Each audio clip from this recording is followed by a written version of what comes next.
અમને ઉપર ભગવાન બેઠો, આપણે નહીં કહેતા કે કોઈ તીર્થ સ્થાન ઉપર જતા હોઈએ તો કે એની ઈચ્છા છે તો જ જવા મળશે, બરાબર. ઘણા ફોન આવે કે ઓફિસમાં મીટિંગ છે, અંબાજી છે, પહોંચેલો પાછો આવે, કારણ કે માં ઈચ્છતી ન હોય ભાઈ તું આવો છે.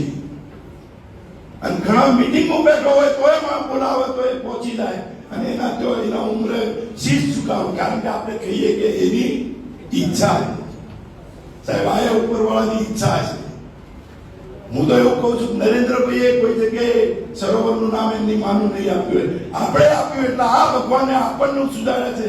અને આટલા કરોડ લોકોમાં સિદ્ધપુર વિધાનસભા કે પાટણ જિલ્લામાં આપણને બધા નક્કી કર્યું, ભગવાને નક્કી કર્યું છે કે જો માતૃ તીર્થ બે સ્થાન છે, તો સ્થાનકે એક એવી માનું સન્માન કરો કે જેને આ દેશ ને દુનિયાને એક એવા સપૂતનો જન્મ આપ્યો છે કે આખું વિશ્વ જેની પર ગર્વ લે.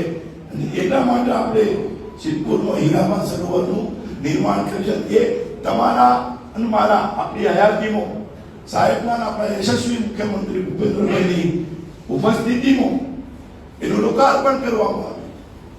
એ ખૂબ મોટી વાત છે. જયારે ઇતિહાસો લખાશે ને તો તમારા મારા બધાનો ઉલ્લેખ થશે, અને આ ઇતિહાસો 100 વર્ષ પછી લખાતા હોય છે. એટલે આ ઐતિહાસિક ઘટનાઓ છે ને ઐતિહાસિક ઘટના માટે આપણને તમને મને બધાને જોડે રાખવાનું કે એની અંદર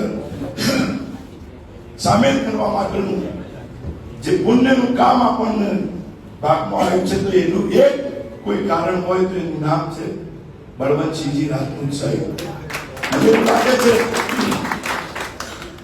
કે રોડ ઘણા થઈ જશે, એ અવિરત પ્રક્રિયા છે. ગટર થઈ જાય, સરકારની ગ્રાન્ટો આવે, પંચાયતનું સરપંચ ને તલાટી બે વાપરીને ગામમાં રોડ કરી દે, એ અવિરત છે. એ તો માગતા જ રહે કે સાહેબ અધૂરી ગટર લાઈન આપો, અને તો આજ નહીં 2055 અધૂરી ગટર લાઈન માંગવાના જ છે.